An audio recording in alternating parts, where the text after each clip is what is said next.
Bonjour et bienvenue à ce Kev Solo, le podcast où je parle de tout, mais surtout de rien. Ah!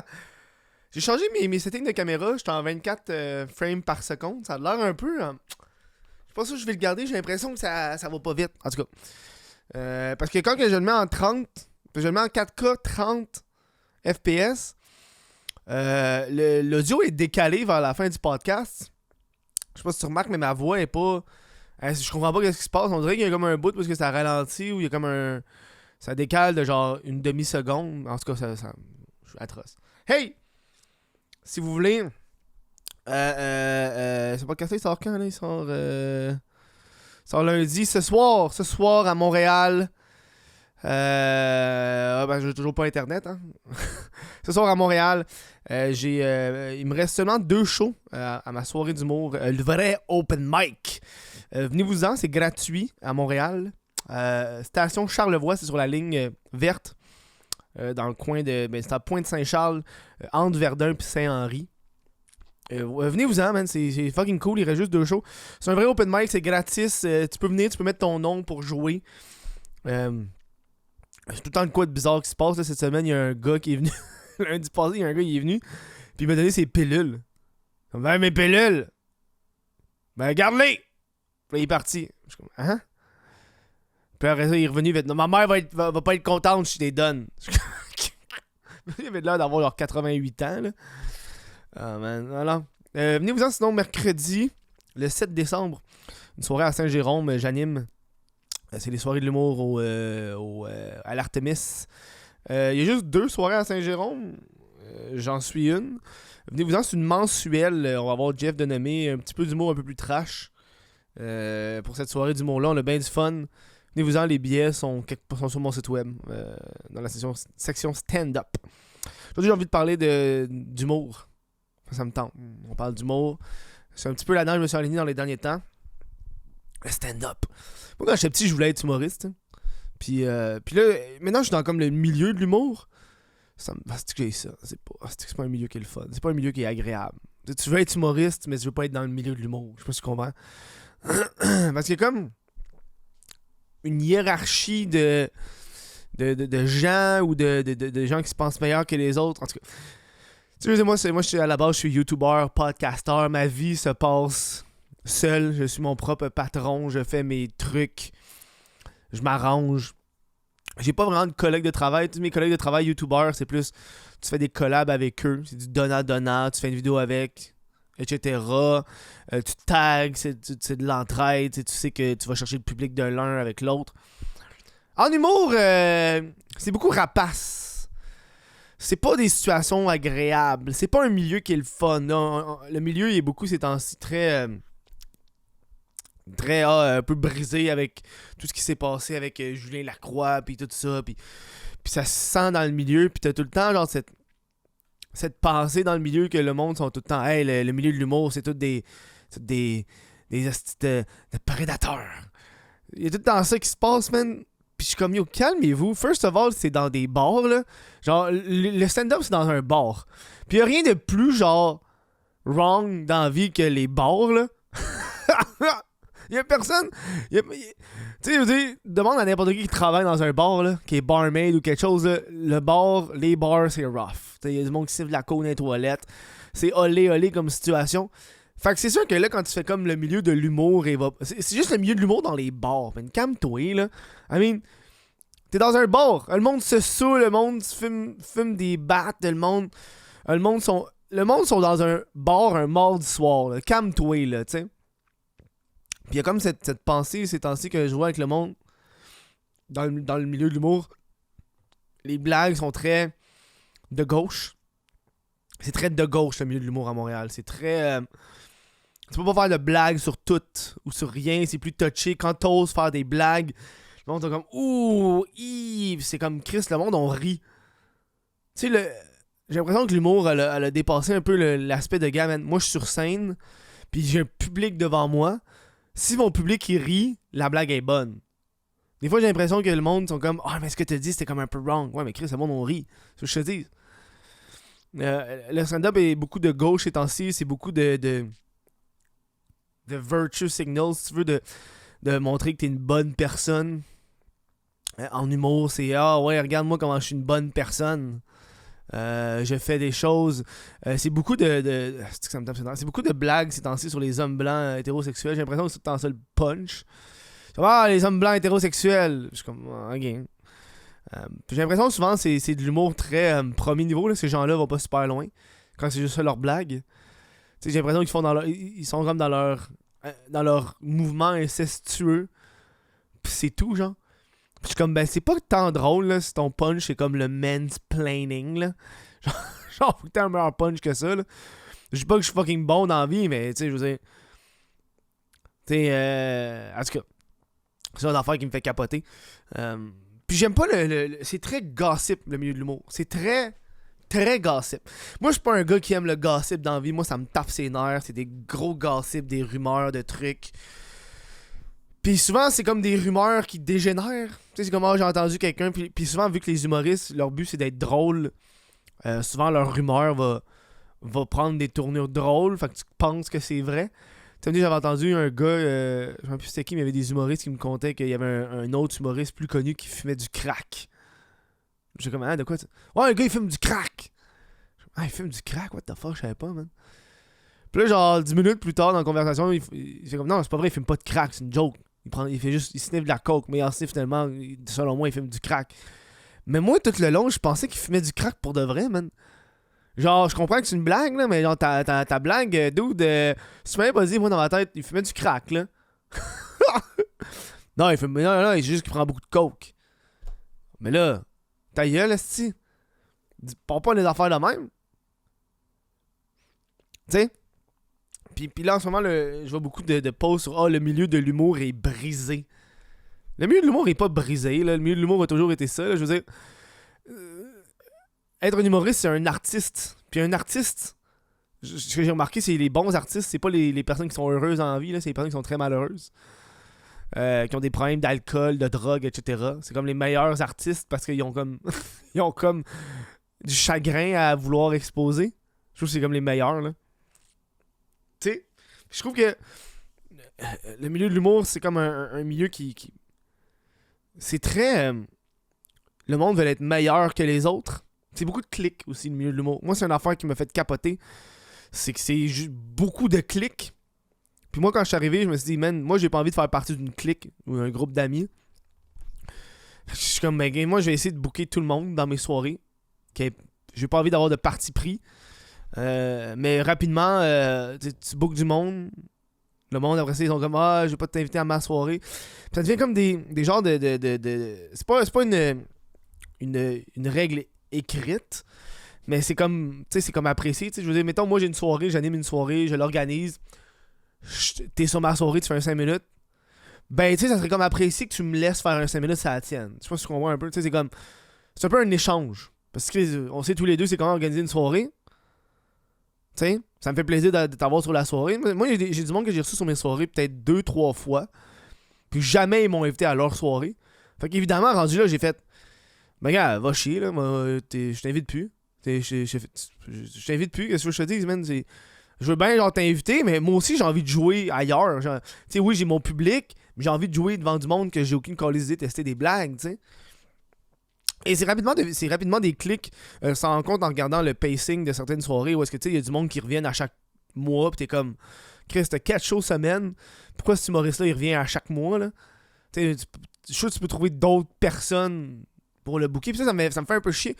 T'as un aspect aussi open mic qui me fait calissement chier dans la vie. Le terme open mic est tellement choisi, tellement dérivé avec le temps. Tu sais, un open mic, c'est un micro ouvert. Tu sais, puis moi, quand je commençais, j'envoyais des messages à des gens qui font des open mic. Puis ils disaient, ouais, je te mets en attente, là, va te faire jouer à un moment donné. Ou, ouais, non, je t'ai jamais vu. Fait que je peux pas vraiment te booker, là. Je peux pas te booker, là. Je t'ai jamais vu. Oh, mais Carly, c'est un open mic. T'as un micro ouvert. T'as nommé ta soirée comme un micro ouvert. Femme ta calice de gueule. Viens pas me faire chier, là. Si c'est un open mic, tu devrais, selon moi, là, tu devrais t'attendre à ce que ça soit médiocre de temps en temps, là, que t'aies du monde pas drôle. Mais moi, j'avais Pat, mon grand chum Pat, qui était invité à un open mic. Je pense que c'était au Terminal. Le open mic du Terminal, qui est un bon open mic. C'est une super belle soirée, j'adore. Puis il arrive là, puis tout le monde qui est sur le pacing là, du open mic, c'est tous des gens très bons. C'est pas du monde qui commence, c'est du monde qui roulent leur boss depuis longtemps. Puis Pat était comme, Chris, c'est pas un open mic, ce tabarnak. Tu sais, il y a personne qui commence ici ce soir, il sait que ça va être super bon. Fait que pourquoi t'appelles ça un open mic? Pour moi, c'est pour ça que j'ai créé le vrai open mic, pour un peu renchérir ça, man. T'sais, ça me fait. C'est ce genre d'affaire qui me gosse. J'ai l'impression que le monde appelle ça des open mic juste pour donner une excuse, pas de payer le monde. Ouais, c'est un open mic. Tu sais, le seul open mic que je peux que je connais, genre, c'est comme Loïc Dubois, là, quand il faisait son open mic au MR 250. À un moment donné, j'avais contacté avec mon compte Facebook. Puis mon compte Facebook, c'était un nom random, là, c'est pas moi. Puis quand je suis arrivé le soir même, Loïc a fait, qu'est-ce que tu fais là? Je joue. Où tu joues? Ben c'est moi, là, cette personne-là. Fait, ben, je savais même pas. Fait qu'il m'avait booké, parce que j'avais envoyé un message Facebook, puis il m'avait juste booké parce que. Ok, c'est un open mic, moi t'ai invité. Tu sais, pis ça me fait comme chier dans le milieu. Puis dans le milieu, c'est difficile. Surtout à Montréal, tu sais, l'humour à Montréal est très de gauche. C'est très. Tu sais, moi j'aime ça des jokes un peu plus tordus, un peu plus crunchy. Puis c'est un petit peu plus difficile à les pogner. Certains publics qui sont comme ah, tu sais, t'as des jokes qui ça va super. J'ai des jokes que j'ai fait que ça a aucunement ri à Montréal. J'ai fait à Québec, ça a fucking ri, tu sais. Puis souvent, ce qui arrive, c'est que les humoristes à Montréal, ils prennent comme la tête. Parce que ah oui, moi j'étais à Montréal. Puis là, quand ils s'en vont en région, ils ont aucun hostie de rire parce que leurs jokes sont tellement montréalaises. Tu sais, des blagues de métro, là, pis de transport en commun, des fois, c'est comme. C'est mieux d'être drôle en tabarnak pour qu'elle rie à une place où il n'y a pas de métro, là. Je sais pas si tu comprends, là. Tu sais. C'est un milieu que j'aime, mais c'est un milieu que. Je chill putain dedans, là. Tu sais, je veux dire. Moi, à ce temps, le stand-up, j'essaie de considérer ça comme un travail ou, tu sais, mon temps. Fait que, tu sais, moi, quand je m'en vais à une soirée où est-ce que. T'es pas payé, t'es payé en bière, fine, mais m'a pas commencé à acheter de la bière. Ou à rester là pendant toute la soirée, man, puis à chiller avec le monde jusqu'à 2h le matin, là. Je suis comme, ouais, non, j'ai d'autres affaires à faire, là, à un moment donné. J'ai une job. I mean, que tu le veux ou non, moi, ma job, c'est de l'art. Je vis de mon art, là. Tu sais? Pour moi, le stand-up, en ce moment, c'est plus un side que je fais pour le plaisir. Puis je pense que le monde dans le milieu du stand-up me voit pas comme un humoriste encore. Tu sais, c'est comme, ouais, le gars il fait des vidéos sur YouTube. Ouais, mais ta gueule, là, je suis comme. Je fais des vidéos sur YouTube parce que c'est ça que ça me tente de faire, man. C'est quoi, toi, tu passes ton temps à aller dans des soirées d'humour. Tu passes ton temps à aller dans des soirées d'humour pas payées, man. Tu fais 5 shows semaine. T'es brûlé. Puis ta carrière a pas plus avancé parce que tu fais des shows. Est-ce que ça t'amène à rien, tu sais? Faites quoi d'autre? Et puis pars-toi pas un petit podcast. I mean, moi, je fais du podcast, j'ai un thème, là. Tu sais, je parle de tout, mais de rien. J'ai quelque chose. Je fais pas juste inviter des nobody de l'humour. Ça, c'est très incestueux aussi, là. Des fois, je m'en vais checker sur Facebook. Tu sais, il y a du monde qui font des soirées à certains endroits, puis ils sont comme, ah, je suis sold out. Puis là, tu checkes le public, puis c'est comme d'autres humoristes. Tu sais, ouais, mais t'es sold out, mais pas vraiment, là. C'est tes amis, ta famille, là. Genre, essaie d'avoir du public pour de vrai.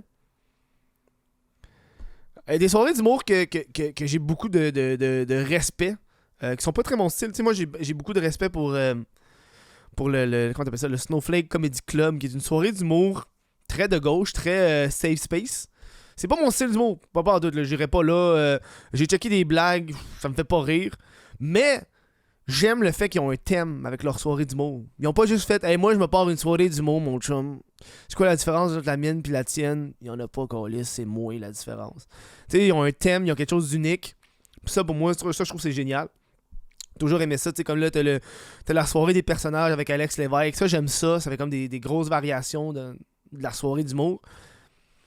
Mais tu sais, il y a tellement de soirées d'humour. Il y en a beaucoup qui marchent. Ils marchent parce que ça fait longtemps qu'ils sont dans un quartier. Puis ils ont évolué avec le temps. Puis il y en a beaucoup qui se créent, puis qui meurent après un certain temps parce qu'ils ont.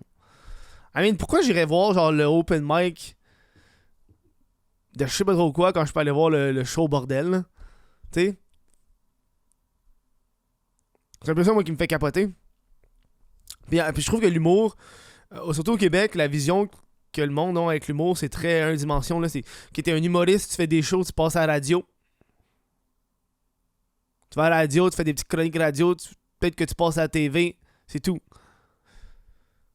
Puis moi, je suis comme, man, j'ai envie de faire autre chose. Hein, oui, je me considère comme un humoriste. Mais, man, j'ai pas envie juste de faire ça, là. Je veux dire, pourquoi j'irais à la radio quand je peux faire des projets qui me tentent bien plus que ça, man? Tu sais? Je trouve que le milieu, il me fait rire. Il me fait rire, puis des fois, c'est lourd, man. Des fois, dans des soirées, puis c'est juste très lourd. C'est très... moi, je fais ci, moi, je fais ça. Tu connais-tu cette... moi, je suis rendu que je fais ci, tu sais. Puis moi, des fois, j'essaie de le dire. Ben, moi, je fais des docus, là. Je suis dans les documentaires, tu sais. Je veux dire... mais moi, j'ai pas d'autre job, là. Ma job, c'est ça, là. Genre, c'est ça, je vis de ça. Je vis pas juste de l'humour. Je fais d'autres affaires, mais l'humour, c'est une affaire que je fais on the side parce que je suis une personne créative. Puis j'aime ça me donner des défis. Ça, c'est un beau défi. T'sais, en ce moment, les seules soirées que je fais, c'est les soirées que je payais. C'est la mienne. Mais c'est tout, je fais juste mes soirées en ce moment. Parce qu'il y a tellement d'autres soirées. Puis là, je préfère focusser mes efforts sur d'autres projets. Tu sais. C'est fou parce que c'est comme, tu sais, c'est des collègues de travail, mais c'est des collègues de travail parce que c'est comme rapace. Parce que là, tout le monde veut être meilleur que les autres. Parce que j'ai l'impression que le monde, ils comprennent pas que c'est comme un amalgame. Tu sais, l'humour, oui, le monde vient de voir un show, mais tu sais, quand ils viennent voir un show, ils viennent voir un show avec plusieurs humoristes. Pas juste toi, man. Tu sais? Puis des fois, j'ai l'impression que l'entraide est pas tant là. Tu sais, c'est comme de l'entraide très légère. Puis après, c'est comme moi, elle m'a passé au prochain. Je fais un show avec toi, puis ça finit là, puis... T'sais. C'est très une dimension, le milieu de l'humour. Tu penses que c'est du monde qui sont funny, c'est pas juste du monde funny, man. C'est du monde qui veulent être meilleur que les autres. Tu sais. Pas mal ça, man. Pas mal ça. Le milieu de l'humour. C'est fucked up, man. Il y en a beaucoup de soirées d'humour. À un moment donné, là, ça commence à tout mourir, les soirées d'humour, parce qu'il y en a énormément.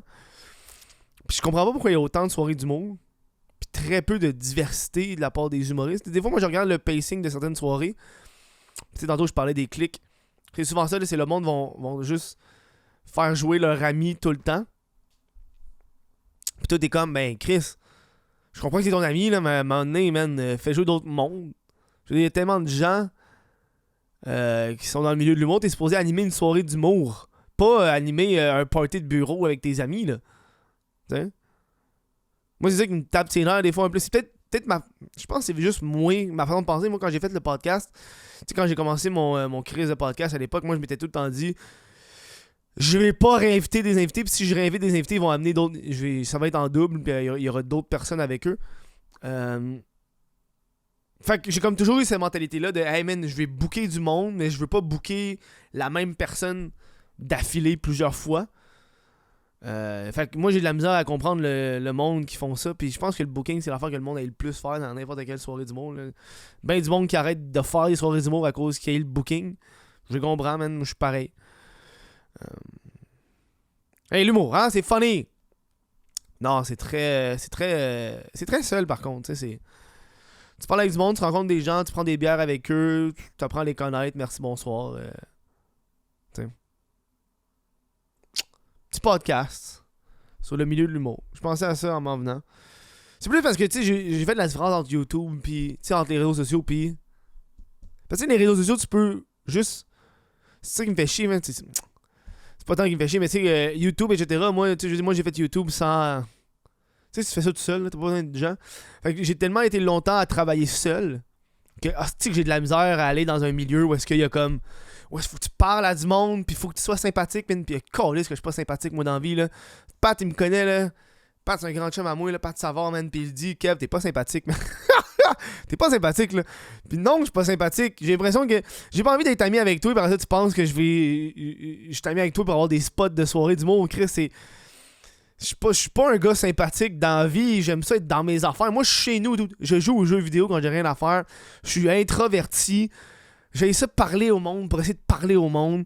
Puis j'ai l'impression que quand je me mets en mode, hey, il faut que je fasse un peu de PR, je me sens comme une merde. Fait que je m'en calisse tellement de ce que le monde va me dire des fois, là. Je pense que c'est comme une mentalité qui est dans ma tête. Le monde sont tellement éphémères. Là, des fois, tu rencontres du monde, puis après, tu les revois plus jamais. Fait qu'on dirait que moi, c'est ça qui arrive dans ma tête. Des fois, je rencontre du monde, puis je suis comme, mais moi, plus jamais les revoir, les autres. Fait que pourquoi je mettrais. Ça, je travaille là-dessus, là. Je travaille là-dessus. Pourquoi je me mettrais des forts? Plus jamais les revoir, ces gens-là. Je travaille là-dessus. Ouais. Montréal, soirée d'humour. Bref, moi, il faut que j'aille écrire. C'est ça qu'il faut que je fasse aujourd'hui. Merci d'avoir écouté ce podcast-là. Il va falloir que je trouve un endroit pour aller exporter ces podcasts-là. Là. Je vais prendre le temps de remercier les membres Patreon sans qui ce projet-là ne pourrait pas vivre. Merci à Cédric Martin-Côté, Jesse Zormo, Olivier Bousquet, Nathan Ménard, Lucas Lavoie, Sébastien Paquette, Félix Rejeter, Daniel Savard, Alexandre Ouellette, Mylène Lavigne, Thomas Bélanger, Jean Robin et Vincent Joyce. Merci à vous autres. Si vous voulez que je nomme votre nom à la fin d'un podcast, allez sur patreon.com/kev. Si on fait devenir membre YouTube. Merci à vous autres. J'espère que vous avez apprécié ce podcast-là. Passez une bonne fin de journée. Moi, ce que j'ai hâte que Internet revienne, man. Ça me fait calissement chier. Ciao.